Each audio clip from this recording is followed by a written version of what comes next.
Hello, I'm Peng. Hi, this is Jenny. Hi, this is Heeyah. Okay, guys. So I'll pose the first question. So, Jenny, did you read the approach to oral history? Yeah? Okay. So well, there was a statement that I wasn't so sure about. So it said the only similarity established the trust. What do you think that means? Um, I actually agree to this statement because I have personally experienced that statement in real life. During high school, I was volunteering at a shelter for abused children. And as a volunteer, I try to approach them, try to open their hearts, but it was pretty difficult because we didn't have any common ground. Um, but however, among abused children, they were truly able to understand each other and they instantly connect and they became friends instantly.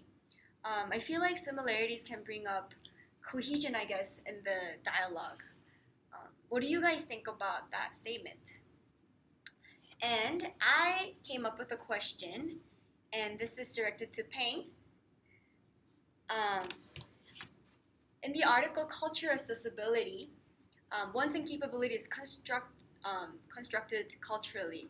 For example, vision is an advantage in one culture, but it's a disadvantage in another culture. How does this idea apply to our work in Clarkston? Okay. So the student body in Clarkston is very diverse in terms of age and culture, as we might have seen, and I expect to see more about that. The cultural difference between the Emory students and the Clarkston students is going to be huge. Certain difference might even be considered disability in the dominant culture. We can't really change that perception, but we can adjust our own perception. The basic idea is we are all good at different things, but they're just very differently in this society. Like for effective communication, we need to find a link between those two different cultures.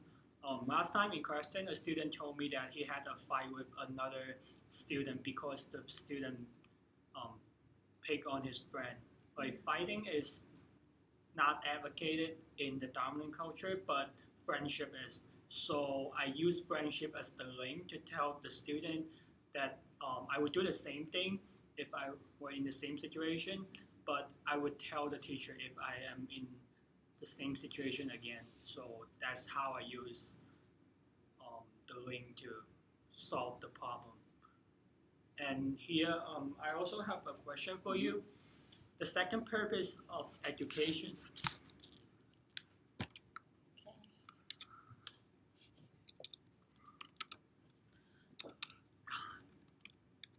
Sorry about that. My computer kind of locked. Okay. Yeah. The second purpose of education is to get rid of the achievement gap between different social classes and the racial divide. But um, for the past decade, many efforts made by the government to accomplish this goal has not made much of progress. Like for example, the No Child Left Behind Act.